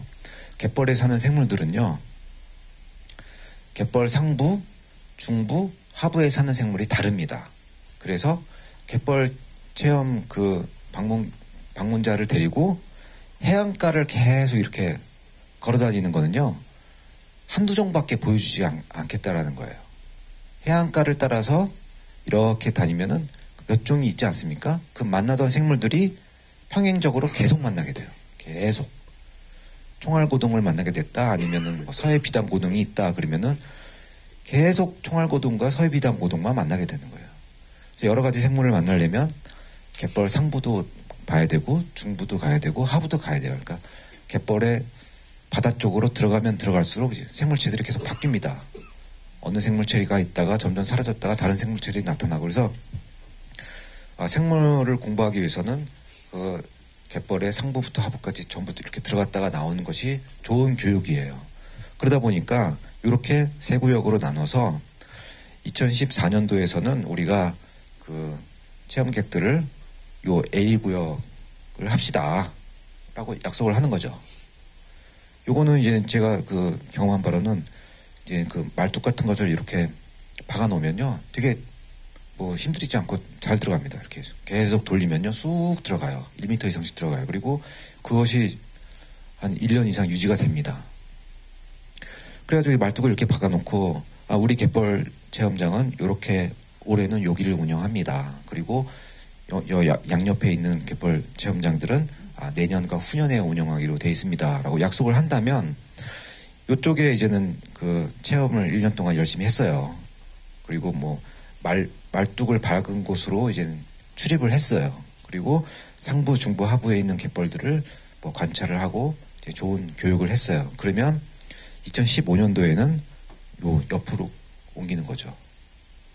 그래서 1년 동안 여기는 들어가지 않기로 약속을 하는 거죠. 그렇다고 해가지고 이 갯벌 체험장이 문을 닫는 건 아니더라고요. 그리고 이렇게 광활한 갯벌에 많은 면적을 사용할 필요가 없습니다. 사실 생물체들은 제가 말씀드린 것처럼 요 선 따라서 계속 가게 되면요, 대부분의 많은 갯벌들이 같은 생물들을 만나게 돼요. 그러니까 여기가 다르고 여기가 다르니 궁금하니까 여기 옆에도 한번 가봅시다라고 할 필요가 없는 것이죠. 같은 지역에선 그렇습니다. 그리고 2016년도에선 여기를 만약에 사용했다고 치면, 이쪽에 2014년도에 사용했던 갯벌 체험장으로 사용했던 갯벌은 벌써 2년을 쉬지 않았습니까? 그러면 2년 정도 되면은 부유 생활을 하던 갯벌 생물의 새끼들이 이미 정착을 해서 2년을 벌써 보냈고요. 그리고 1년 전에 왔던 새끼들이 이미 자라가지고 이제 어미 단계로 돼서 어느 정도 이제 회복이 됐다라는 거죠. 그런 식으로 사용하면 되지 않을까라는 것이 이제는 갯벌 체험 활동 등에 관한 관리 지침에 그런 내용들이 들어가 있습니다. 그리고 또 한 가지, 제가 요 훈령을 만들면서 전국 5개 지역에 대한 릴레이 갯벌 체험이라는 그런 행사를 제가 주관을 한 적이 있어요. 그래서 강화부터 시작해서 저 무안까지 이렇게 쭉 가면서 그 지역의 특성에 맞는 갯벌 체험 프로그램을 제가 개발하는 사업이 있었는데요. 이건 이제 강화도에서 있었던 갯벌 체험입니다. 보시면 아시겠지만 갯벌 체험 릴레이 학습에 대해서는 부모와 함께하는 그런 체험 학습이었어요. 그래서 대체로 이제는 젊은 엄마가 어린 아이를 이제는 데리고 신청을 해서 이제 온 케이스였어요. 근데 보시면 아시겠지만 아이들만 따로 교육을 한다는 거죠. 부모와 아이들이 같은 강의실에서 교육을 받으면 일단은 이제 아이들이 지루해하고요. 아이들의 눈높이에 맞추다 보면 어른들이 지루해합니다. 그래서 아이들과 어른들은 따로 좀, 예를 들어서 어른들한테는 제가 이렇게 강의한 것처럼 이렇게 밟으면 안 된답니다. 그리고 부유 생활을 한다답니다. 이런 식으로 얘기를 할 수 있지만 아이들한테는 이런 강의를 할 수가 없죠. 알아듣지 못할 뿐더러 재미가 없죠. 그런 경우에는 이렇게 갯벌 생태에 대해서 아는 레크레이션 강사 젊은 언니들이 이제 놀이를 통해 가지고 이제 갯벌을 소개하고 이런 하고요. 어른들은 따로 이런 강의실에 모아가지고 전문적인 강의를 하는 겁니다. 그래서 혹시라도 집에 돌아가서 갯벌에 대한 어선 이슈가 나왔을 때 이제 그 부모님들이 그 생태 안내인이 되는 거죠. 자기 자식을 대상으로 이렇게 가르칠 수 있는. 그래서 굉장히 열심히 적기도 하고 그렇습니다. 질문도 많고. 그리고 이제는 실제로 갯벌에 들어갈 때는 보시면 조금 그 자세들이 조금 이상하죠. 좀 숙이고 들어가는, 그리고 되게 조용히 하라 그러고. 이때 이 체험학습을 운영했던 그 강사가 상당히 그걸 강조했어요. 그러니까 갯벌에 살고 있는 생물들은 갯벌이 집이다. 근데 우리가 갯벌에 들어가는 순간 우리는 객이라는 거죠. 객. 손님인데 손님이 다른 집에 들어가면서 큰 소리 치면서 들어가면서 밤 내놔라, 뭐 반찬 내놔라, 뭐 술 내놔라라고 하면 그 집주인이 좋아하겠냐. 그런 교육을 하더라고요. 그래서 이렇게 숙이고 들어가는 이유는 뭐냐면은 이 앞에 개들이 이제 많이 살고 있어요. 근데 개들은 이제는 그 잔망경처럼 눈을 이렇게 놓고서 보는데 그 눈이 볼 수 있는 그 각도가 좌우 60도랍니다. 그래서 레이더의 망에 사람이 딱 걸리면 딱 숨는 거죠. 근데 이렇게 숙이고 들어가면 이 각도에서 벗어나니까 사람이 어딘지 몰라요. 그래서 조용히만 하고 들어가면 개들이 숨지 않고 이렇게 먹이 활동을 하는 걸 볼 수가 있어요. 그래서 처음부터 말소리 내지 않고 숙여서 금 있죠. 금 여기 금 그어놓지 않습니까? 요 금 바깥에 모이세요. 일렬로 모이세요. 그러면 어른들은 쫙 모여요. 그러면은 그때 이제는 그 개들을 멀리서 관찰하는 거죠. 근데 많은 사람들이 갯벌 체험을 왔다고 한다면 많은 사람들이 그래요. 차에서 내리자마자 장화 신고 와 하면서 들어가요. 와 하면서. 와 갯벌이다 하면서 들어가요. 그러면 제가 이거 뒤에 이제 준비를 많이 해놨는데 그걸 이제 소개 못할 것 같아요. 근데 다른 강사분들 이제 그 강의 시간표를 보니까 제가 하지 못했던 강의들은 다른 분들이 해주실 겁니다. 그 갯벌 생물은 이제 내서 동물이 있고 표서 동물이 있어요. 내서는 항상 그 갯벌 속에서 생활하는 거고요. 표서는 갯벌 위를 기어다니거나 뭐 이렇게 우리 눈에 볼 수 있는 것들인데요. 불행하게도 이 표서 동물들은 굉장히 소음과 진동에 민감합니다. 그래가지고 와 하면서 들어가면요 다 숨어버려요. 굴속에 다 숨어버려요. 그러면 그 학생들이 저한테 하는 얘기가 이게 뭐예요? 생물도 하나도 없고 이거 뭐 재미없어요. 그래요. 왜냐면 소음을 내면서 들어갔기 때문에 이 생물체들이 놀래가지고 다 이제 들어간 거죠. 그 여러분들 뭐 야근하시거나 뭐 그랬을 때 뭐 12시 1시에 그 아파트에 딱 퇴근해서 들어가면 불이 다 꺼지고 지나다니는 사람 없죠. 그러면 우리 아파트에 있는 사람들 다 이사 갔나 보다라고 생각하나요? 아니죠. 그 집 안에 살고 있지만 우리 눈에 보이지 않는 것뿐이죠. 갯벌도 마찬가지예요. 가서 보면은 수많은 생물들이 살고 있는데 사람이 들어감으로 인해서 이미 다 숨어버린 거죠. 그래서 상당히 조심스럽게 접근을 하면 관찰하는 생물들도 되게 많다라는 것이고요. 반면에 아이들은 그렇게 못하죠. 아이들은 이렇게 맨발로 입장을 하게 하면서 눈을 이렇게 딱 가리더라고요. 눈을 가리면서 그 인솔자 선생님이 이렇게 인도를 합니다. 앞에 사람 어깨를 잡고 걸어라. 이 교육 방법이 뭐냐면은 오감 체험이라고 해가지고 우리가 갯벌을 눈으로 보고 뭐 손으로 만져보고 하지만 이제 발로 느껴보는 거예요. 발로. 그러니까 눈으로 보이지 않으면서 눈을 가리게 되면은 온갖 신경이 이제 뭐 손과 발로 다 쏠린다고 해요. 그러면은 발을 느끼면서 여기는 이렇게 푹신푹신한 갯벌, 그리고 여기는 뭐 풀이 나 있는 갯벌, 그리고 여기는 뭐 거친 뭐 자갈 갯벌. 근데 얘네들 제 아이도 여기 이렇게 넣어가지고 그 소감을 한번 들어봤는데 엄청 다녔다는 거예요. 엄청 갯벌을 눈을 가리고 엄청 다녔대요. 근데 어른들이 옆에서 보면은 그 갯벌 가에서 왔다 갔다 하는 거예요. 별로 이렇게 동선이 크지가 않아요. 근데 아이들이 느끼기에는 온갖 종류의 갯벌을 다 걸어 다닌 것 같은 그런 느낌을 받았다는 거예요. 이런 게 있고요. 그리고 실제로 갯벌 생물은 이 아이들한테는 전혀 채집통과 그 갈고리를 처음부터 주지 않았어요. 왜냐면은 그 물새를 관찰하는 망원경을 이렇게 설치해가지고 거기서 생활하고 있는 그 개들을 그 망원경으로 멀리서 보게 했어요. 근데 보시면은 애들이 되게 관심도가 높아서 줄 서서 봅니다. 줄 서서. 그리고 앞에 사람이 너무 시간을 끌면은 야, 나도 좀 보자라고 그러면서 되게 호응도가 좋아요. 이런 것들은 아마 시흥갯벌에서 좀 도입을 아마 심각하게 한번 고민해 볼 필요가 있는 것입니다. 왜냐면 시흥 갯골의 그 조 상대 부분에 엄청난 개들이 살고 있어요. 근데 저도 제가 자랑은 안 했지만 이 시흥갯벌 습지보호 지역 지정하기 위해서 지정 조사를 제가 했거든요. 그래서 그 수많은 그 개 구멍들을 봤을 때 그 차도 많이 다니고 이제 소음이 심해가지고 사람이 딱 들어가면 다 숨어버립니다. 근데 그 개들을 관찰할 수 있는 방법이 없어요. 그래가지고 제가 이제 했던 방법은 그 구멍의 그 모양을 사진을 찍어가지고 생물을 유추해가지고 이제 보고서를 썼는데 그 갯골 그 경사면이나 그 위에서 살고 있는 개들을 관찰하려면 제가 생각하기에는 그때도 생각했지만 이거는 원거리 관찰밖에 없다라는 생각이 들더라고요.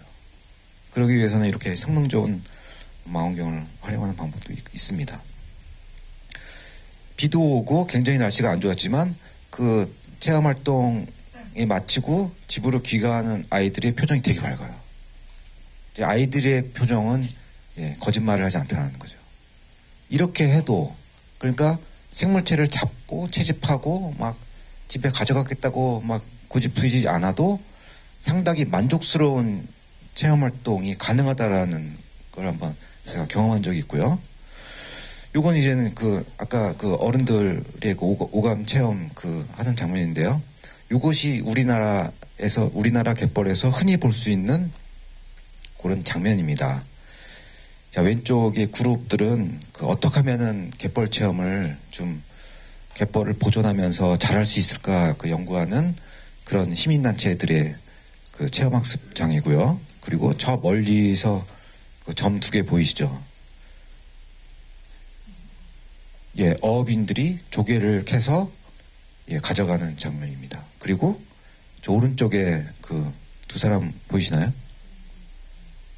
이건 이제 데이트하러 온 연인들이에요. 이 사진은 한 장이 우리나라의 갯벌의 현 주소를 보여주는 동시의 사진이라고 생각해서 제가 한번 들고 와봤습니다. 이 정도로 그냥 갯벌은 어업인들의 생계 수단의 장이고, 그리고 여러분들 같이 이렇게 친환경, 그 다음에 갯벌을 보존하면서 체험할 수 있는 그런 연구하는 집단이 있고, 이렇게 데이트하는 사람들은 어떻게 하면 조개를 많이 캐갈까 연구하는, 그것이 하나의 갯벌에서 동시에 이루어지고 있는 것이 우리나라 현실입니다. 그리고 이것은 무한의 체험 활동인데요. 대부분의 갯벌에서는 갯벌에 잘 들어가지 않으면서도 갯벌 체험을 잘할 수 있다라는 것을 이렇게 자꾸 아이디어를 내는 그런 상황이었는데요. 이것이 무슨 갯벌과 무슨 상관이냐. 이 장면이 이게 무슨 갯벌 체험 활동이냐. 이 갯벌을 가지고 있는 체험장으로 활용하는 마을에 가면요. 되게 오래된 마을들이 많아요. 근데 그 오래된 마을들은 이렇게 전설도 많더라고요. 이렇게 커다란 나무에 깃들여진 이야기가 있고 전설이 있고, 그리고 조상들이 이 나무에다가 손을 빌고 이랬던 곳에 가서 이제 문화체험을 하는 거죠. 근데 이 문화체험은 이 지역에서 오래 살았던 정말 어르신의 해설을 받는 게 의미가 있죠. 왜냐면 그것을 듣고 생태안내인이 전달해 주는 것은 사실 좀 실감이 떨어지죠. 그렇기 때문에 그 마을의 이장님이라던가 아주 고령이신 분을 이렇게 섭외를 해가지고 그분의 옛날 이야기를 이렇게 들려주는 그런 것도 체험 활동에 들어갈 수가 있고요. 그리고 이거 시흥갯벌하고 직접적으로 연관이 있는 체험이죠. 염전 체험. 아이들이 조금 더운 날은 고생스럽긴 하지만 굉장히 호응도가 좋습니다. 그러니까 식탁에서 맨날 먹는 그 소금이 어떻게 만들어지는지에 대해서 제대로 들은 적도 없고 본 적도 없어요, 사실. 근데 이렇게 해가지고 소금이 만들어지는 겁니다라는 걸 그 프로그램에 넣어서 하면 되게 호응도가 좋다는 거죠. 그리고 요거는 저 남해안에 있는 어느 NGO가 시범적으로 해본 건데요. 거기는 이제 갯벌에 안 들어가면서 뭘 할 수 있나 그랬더니 이제 갯벌을 가지고 이제 그림 그리기 같은 거를 한번 해봤는데 되게 좋답니다. 호응도가 좋답니다. 우리가 맨날 뭐 물감이랑 붓이 있어야 된다라고 생각했지만 이렇게 갯벌도 좋은 미술의 도구가 된다라고 해서 처음 해보는 거니까 신기해서 해가지고 이렇게 뭐 심사해서 뭐 상품도 주고 또 상도 주고 뭐 이런 방법이 있다라는 걸 발표를 한 적이 있어요. 시간이 조금 남았는데요. 그렇다면 제가 이렇게 여러 가지 체험 방법에 대해서 말씀을 드렸는데 제가 여러분들한테 좀 당부드리고 싶은 말씀은 뭐냐면요. 제가 그 강의 계획서를 이렇게 보니까 굉장히 많은 양의 강의를 그 5월달까지 받는 걸로 돼 있더라고요. 그러면은 많은 그 생태 안내인들이 요 정도 요 책 한 권이면은 내가 어디 가서도 해설할 수 있겠다라는 그런 그 기대감이 있으시죠, 솔직히. 그래서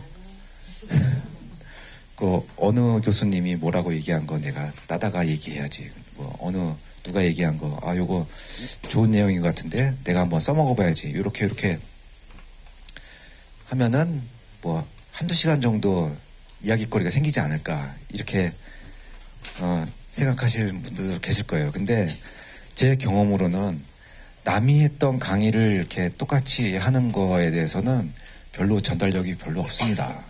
실감이 없고요. 그러기 위해서는 여러분들이 그 강의 받으신 이 책자를 놓고 그 여러분 나름대로의 무언가를 또 개발하셔야 돼요. 그러기 위해서는 제가 하나의 팁을 드릴게요. 그 시흥갯벌 이제 산책하시면서 나도 이제는 생태 안내인이 돼보고 싶다. 여기다 이제 인증서 하나 걸고 그 다음에 어느 단체에서 안내해달라고 부탁이 오면 이렇게 해야지 저렇게 해야지라고 이제는 여러 가지 시나리오가 머릿속에 있을 겁니다. 어떤 분들은 이제 전혀 감이 없는 분들도 계실 거고요.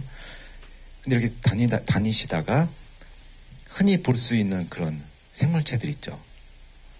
그 시흥갯골에서만 볼 수 있는 아니면 내 눈으로만 볼 수 있는 그런 특정 생물들을 딱 보시면 그거를 이제 사진을 찍으셔서 아니면 잡기 힘드니까 사진을 찍으셔서 이렇게 여러 가지 경로를 통해 가지고 이것이 어떤 종인지 알고 싶다라는 궁금증이 있어야 돼요. 이제 개니까 뭐 다 같은 개 아닐까? 하지만 시흥갯골에는 굉장히 많은 종류들의 개가 있고요. 뭐 이 중에는 뭐 농개도 있고 뭐 쇠슬한 개도 있고 뭐 여러 가지 개들이 있습니다. 근데 그 개들이 그런 종에 대해서 관심을 갖게 되면요. 이 개는 뭐 몇 센치까지 클까? 뭐 여러 가지 궁금한 점이 있지 않겠습니까? 그리고 농개 같은 경우는 항상 왼발이 클까? 오른발이 클까? 뭐 이런 거. 궁금하지 않으세요? 여러분들이 궁금해하는 모든 것들이 이거 체험하러 온 분들이 하는 질문인 거예요. 예? 그리고 암컷도 발이 클까? 뭐 수컷만 발이 클까? 뭐 이런 거. 상당히 궁금하지 않으세요? 그런 것들을 여기 뭐 학교 장님이나 뭐 여기 그 간사님이나 또는 그분들이 이제 해결하지 못하는 것들은 전에 강의하셨던 분들한테 이렇게 연락을 해가지고 이거는 뭐 무슨 종이랍니다. 그래서 이제 특징이 뭐랍니다라고 하면은 체험하다가 그 종을 만났을 때 그 한 종 가지고 써먹을 수가 있는 거죠. 아, 이거는요, 이렇게 하고, 언제 산란을 하고요, 새끼는 되게 작지만, 그 새끼가 3cm 이상까지 크려면 몇 년이 걸리고요. 그리고, 암컷과 수컷은 어떻게 구별을 하고요. 뭘 먹고요. 그 다음에 이 종은 특별히 굴을 어떻게 만듭니다. 그래서 굴을 보면, 아, 이 종이 있는지 없는지 알 수 있습니다. 라는 정도의 그걸 알게 되면요. 굉장히 이게 해설하는 그 레파토리가 풍부해지고 되게 재밌어져요.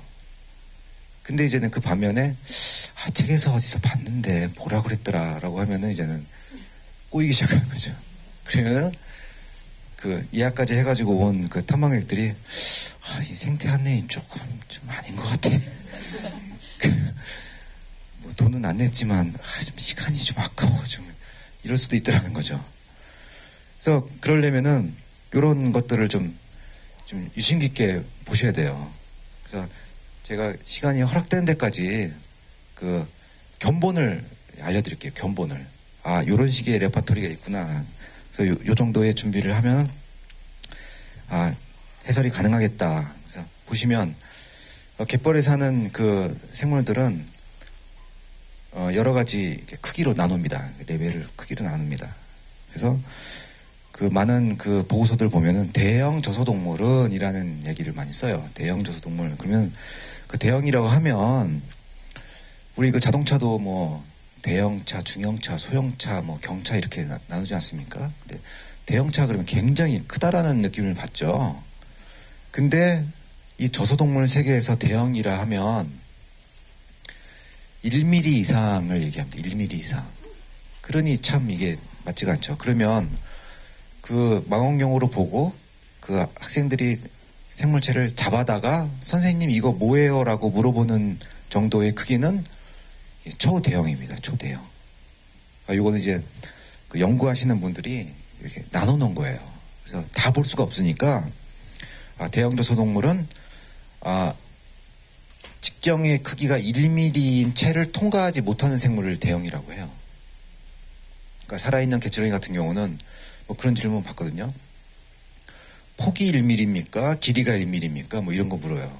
그런 거 상관없이 어떤 생물이든지 간에 1mm 구멍의 채를 통과하지 못해서 남는 생물들을 다 대형이라고 합니다. 그래서 중형은 이거보다 더 작은 거. 아까 제가 그 현미경으로 사진 찍어서 보여드린 거, 그런 것들이 이제 중형입니다. 0.5mm 이하. 소형은 더 작은 거니까 생각하지 마시고요. 그리고 이제 초대형 같은 경우는 이제 15mm, 1.5cm. 1.5cm의 그물코를 통과하지 못하는 생물. 그래서 여러분들이 강의를 하시려면은 대부분이 초대형이라는 거예요. 초대형.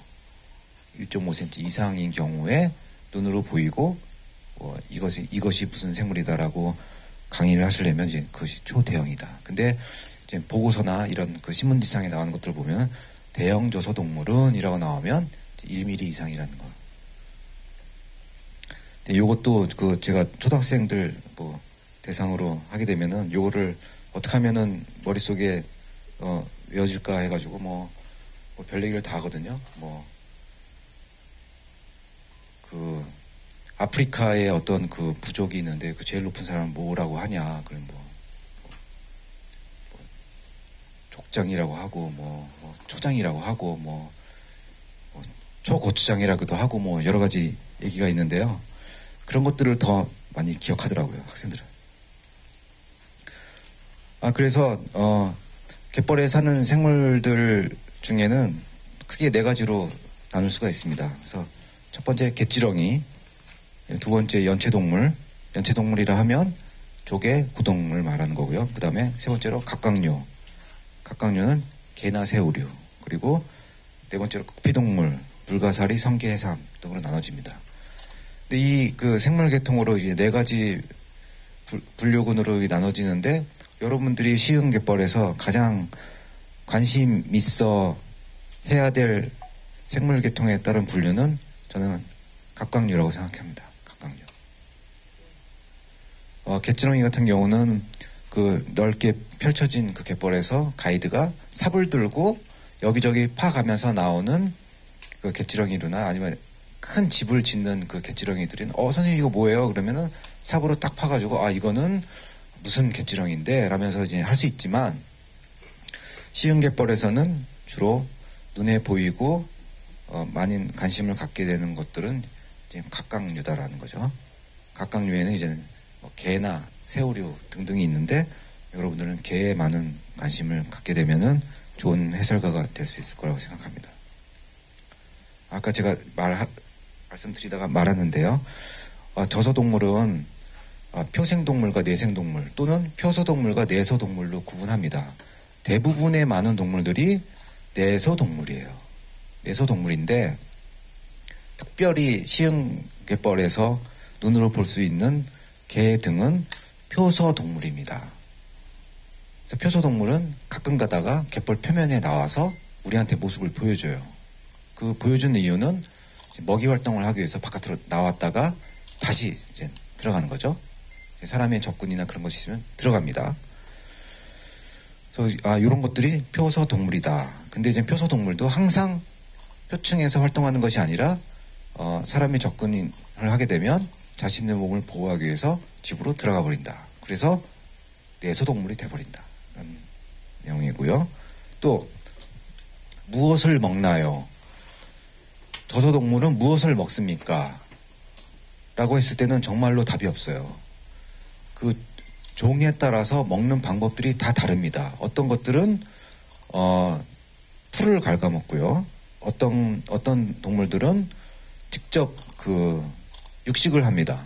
조개나 담치 등을 잡아먹기도 하고. 그래서 여러분들 그런 거 느끼지 않나요? 그 해변가에 가면은 조개 껍데기들이 있는데 무슨 뭐 목걸이 만들으라고 했는지 몰라도 구멍이 뚫어져 있죠.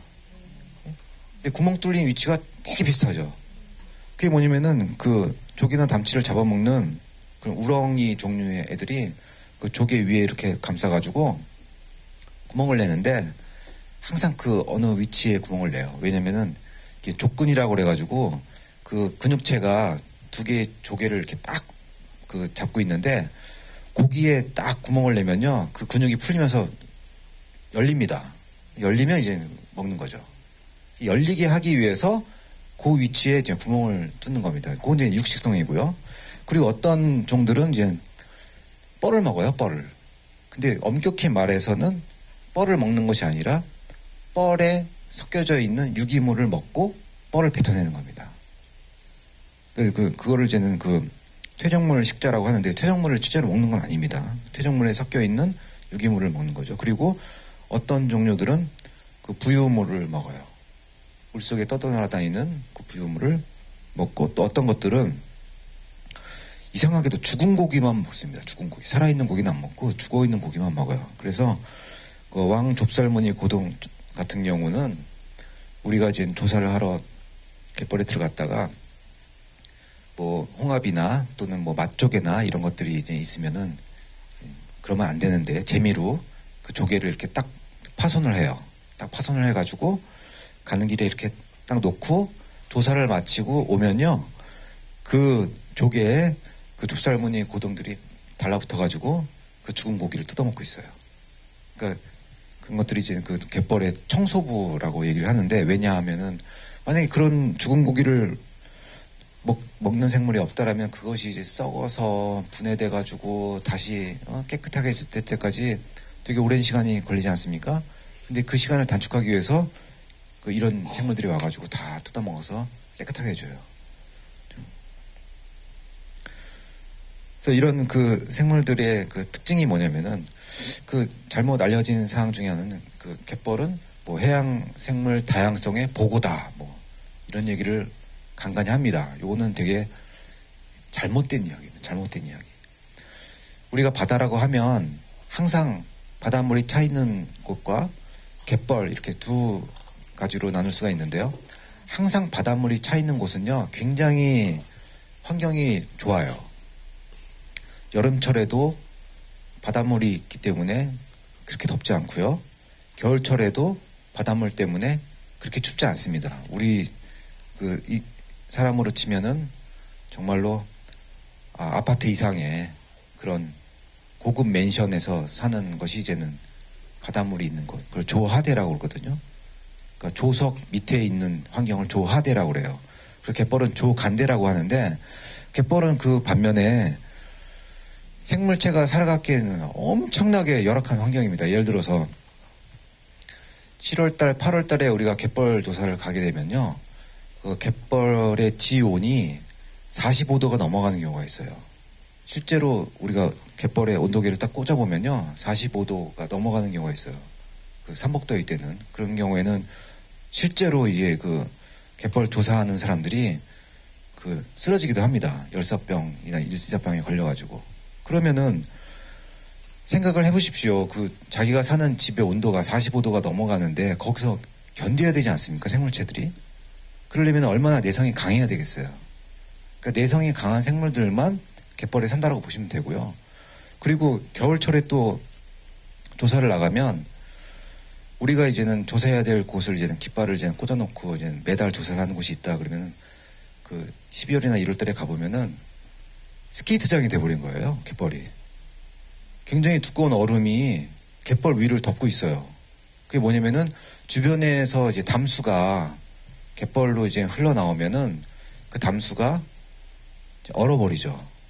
그러면 이제는 바닷물이 이렇게 들어오면은 그 얼음들이 이제는 뜹니다. 우지직 우지직 소리를 내면서 떠요. 그래서 얼음 밑으로 바닷물이 들어와요.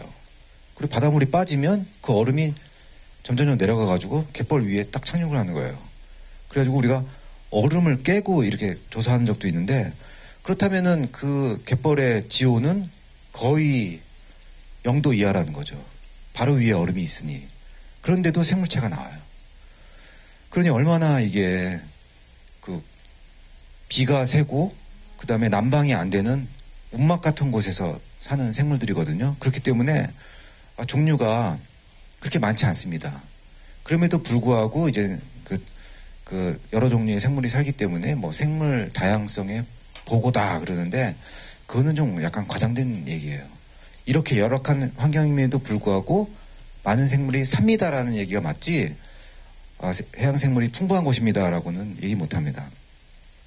그러다 보니까 한정된 종이 살고요, 종 다양성이 낮습니다. 요거 만약에 궁금하시면 그 다른 저서동물 그 강의하시는 분께 한번 질문 한번 드려보세요.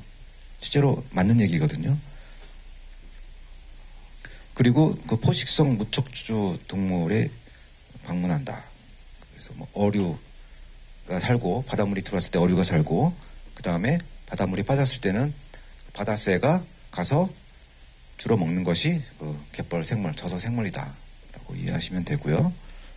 이거는 조금 어려운 거니까. 예. 그리고 그 갯벌을 그 생태 안내인들도 건강도를 평가하는 방법이 있습니다. 이게 과학적으로 들어가면 굉장히 어려운 상황인데요.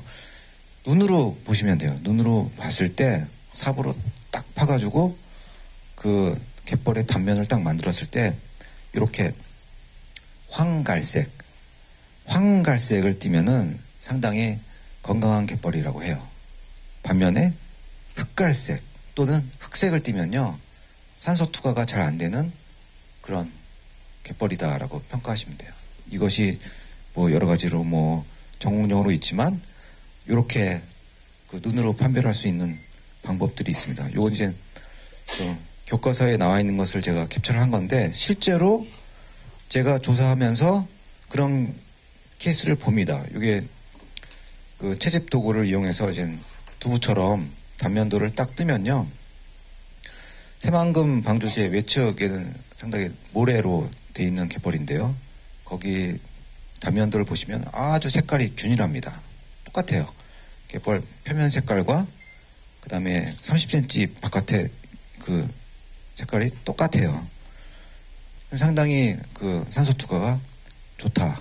그래서 여러 생물체들이 30cm 깊이까지 균일하게 살 수 있는 환경이다라고 평가를 한 반면에, 다른 지역의 갯벌을 딱 보시면은 여기 한 4, 5cm 정도까지만 황갈색이고 그 밑에는 흑갈색이에요.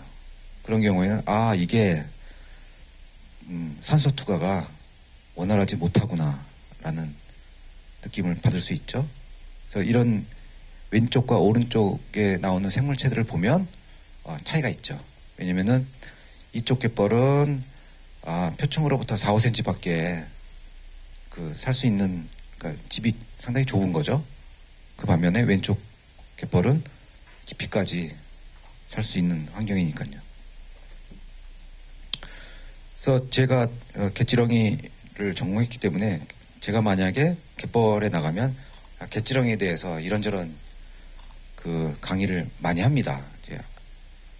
갯지렁이에 대해서 또 많이 알고 있기 때문에 자연히 그렇게 될 수밖에 없더라고요. 그래서 이렇게 보시면 여러 가지로 갯지렁이의 모양들이 다릅니다. 그래서 이게 전공자들이 보기에는 다 그게 그건 것 같지만 조금 이거 갯지렁이를 공부한 사람들은 딱 보면은 이건 무슨 갯지렁이구나, 무슨 특징을 가졌구나라고 금방 알 수가 있어요. 예를 들어서 이거 맨 왼쪽에 있는 갯지렁이는 부채발 갯지렁이라고 해요. 부채발이라 하면 발이 부채처럼 생겼구나. 근데 실제로 그렇습니다. 이 발 하나하나가 부채 모양으로 돼 있어요. 그리고 요 종은 오뚜기 갯지렁이라고. 오뚜기 갯지렁이. 오뚜기랑 닮았다라고 그래가지고 이 갯지렁이 이름이 오뚜기 갯지렁이입니다. 그리고 요거는 이제 석회관 갯지렁이라고 그래가지고 바위에 이렇게 석회관을 이렇게 만들어서 사는데 보시면은 정말로 생긴 모습이 고등하고 많이 닮았어요. 근데 고등과 친척 관계가 아닌가 생각을 할 정도로 많이 닮았습니다. 근데 이 갯지렁이의 특징이 뭐냐면은 어떤 갯지렁이든지 마디가 있어요. 마디. 보시면 마디가 다 있습니다. 여기도 마디가 있고요. 오뚜기 갯지렁이도 마디가 있고 다 마디가 있죠. 이게 첫 번째 특징입니다. 갯지렁이는 마디가 있을 것. 두 번째,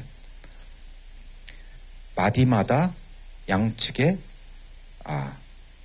다리가 있어야 돼요. 그래서 한자로 다모류라고 하는데요.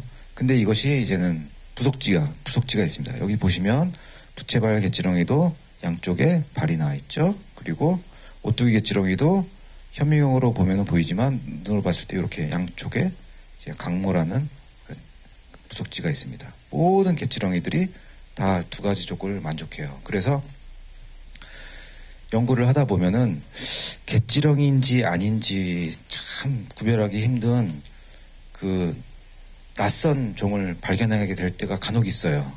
그러면은 현미경으로 놓고 아무리 오래된 전공자라도 두 가지를 봅니다. 마디가 있냐? 마디가 없네. 두 번째, 마디마다 나와 있는 다리가 있느냐? 다리가 없네. 그러면은 이건 갯지렁이 아니에요. 무조건 갯지렁이 아니에요. 그런 식으로 판별을 합니다. 시간이 얼마 안 남아서요. 갯지렁이 이야기는 생략하고. 예?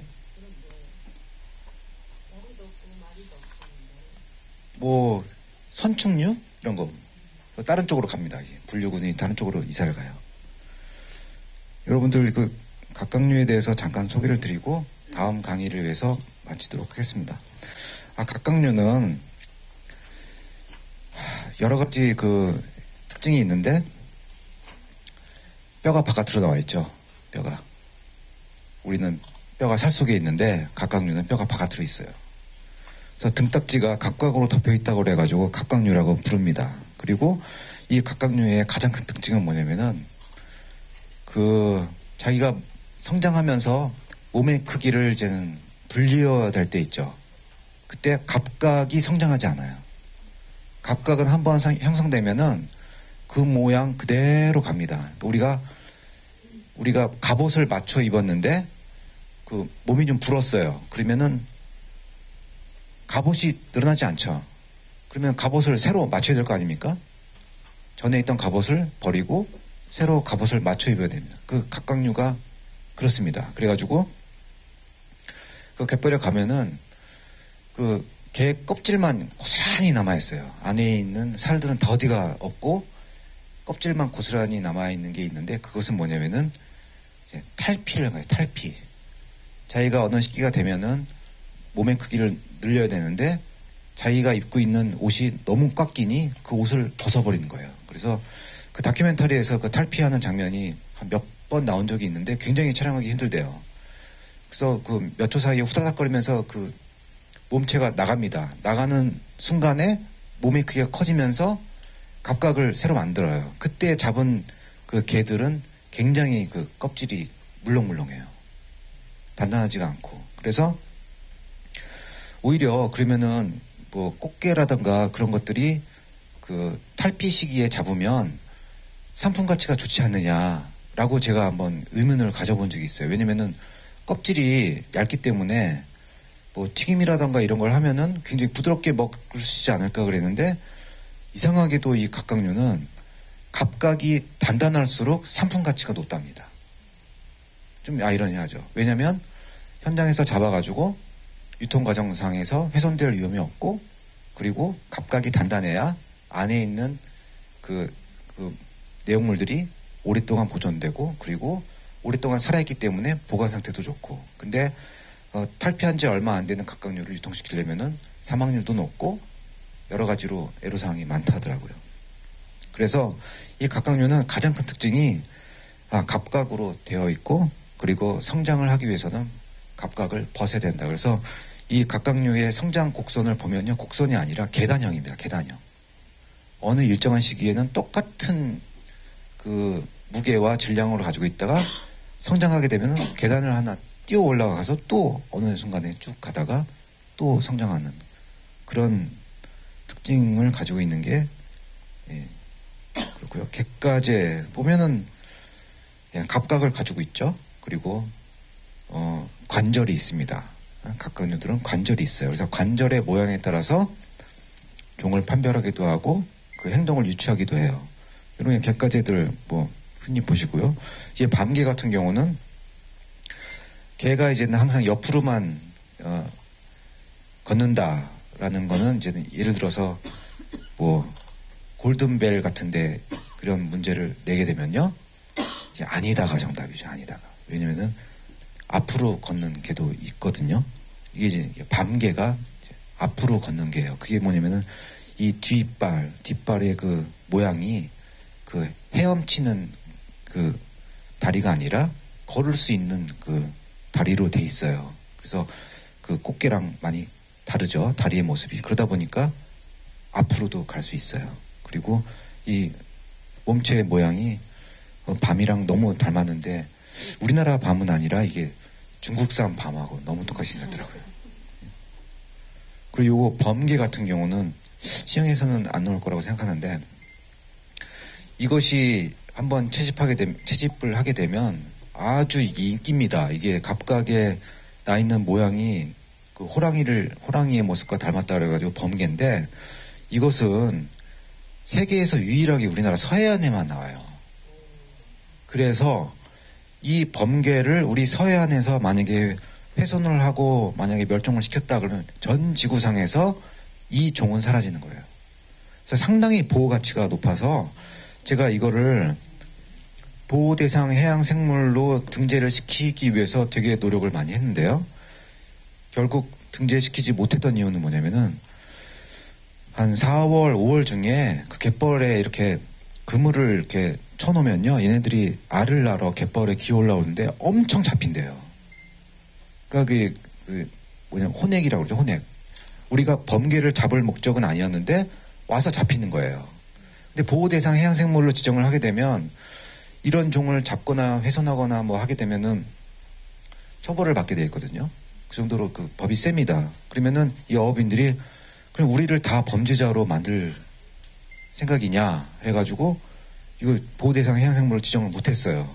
그러다 보니까 어느 시기에 대량으로 예상치 않게 많이 잡힌답니다. 그래서 제가 군산에서 오랫동안 근무를 했는데 군산의 어느 백반집에 갔더니 이 범개가 게장으로 나오는 거예요. 그래가지고 또 이 강의를 하기 위해서 제가 또 먹어보지 않았겠습니까? 근데 별로 맛은 없어요. 그래서 그 식용으로는 별 인기가 없지만 이게 아주 인기 있는 그런 거고 보호 가치가 높은 경우다.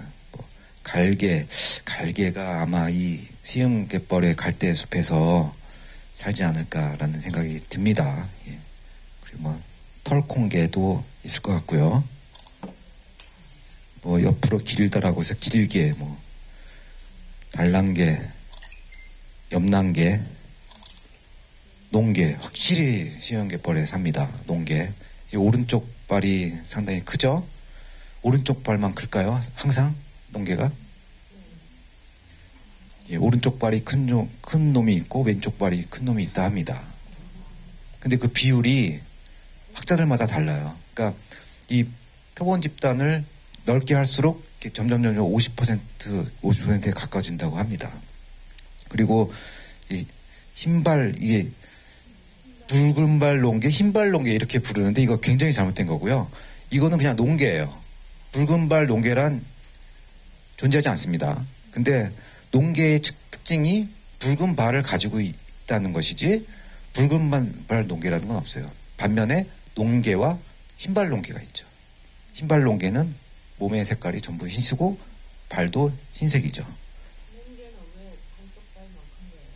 아, 이 여러 가지 시간이 다 됐네. 큰일 났네. 여러 가지 학설이 있는데요. 이게 그 두 가지 용도로 쓴답니다. 하나는 싸우기 위해서 무기로 사용한다는 게 있고요. 두 번째는 산란기가 됐을 때 이 오른쪽 팔을 이렇게 치켜들면서 이렇게 하면은 그 암컷이 넘어간답니다. 그래가지고 이게 두 가지 용도로 쓰인다는 것 같은데, 이제 하나가 무기, 하나는 이제는 암컷 유수를 유혹하기 위해서. 그래가지고 상상을 해보세요. 농개들이 산란 시기 때 암컷을 꼬시기 위해서 막 하다가 너무 이게 심하게 흔들어가지고 부러지는 경우도 있대요. 부러지면은 어떻게 될지 한번 장가도 못 가고 싸움도 못 하고. 긴 발가락 참집개 같은 경우는 이게 갑각을 만들기 싫어하는 아주 게으른 놈이 고등을 이제는 월세 삼아 들어가 살다가 어느 시기가 되면은 이제 그 고등을 바꾸는, 좀 더 큰 고등으로 바꾸는 그것도 갑관입니다. 예, 아쉽지만 시간이 다 돼서 다음번 강의 때문에 이것으로 강의를 마치겠습니다. 여러분 감사드립니다.